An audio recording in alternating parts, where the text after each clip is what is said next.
went to a hockey coaching seminar last summer, and one of the presenting coaches told us about this program he does at his ice rink where they help inner city kids who would never be able to ice skate or figure skate. I came back from that seminar energized.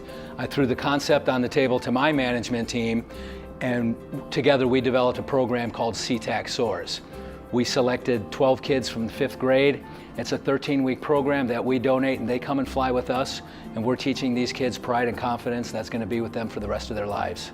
When I first got the notification that I was going to be here, I never even knew of the program. I love to fly. Whenever you get into the wind tunnel, it's like everything blows away. We're making a difference in children's lives that are local in our community. These are kids that live in our neighborhood.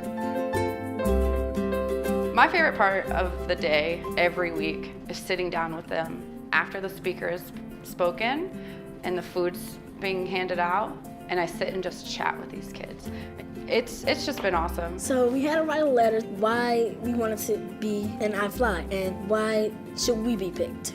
To be able to read the essays before, a lot of the kids were very unsure at the beginning, very nervous. Just to see them develop and grow and overcome their fears is a huge encouragement for me. Maybe I should push myself in everyday life as well. I like it the fact that us school children can come here and really relax and just come in and fly and have a great time. I think it's awesome and they should do it again next year.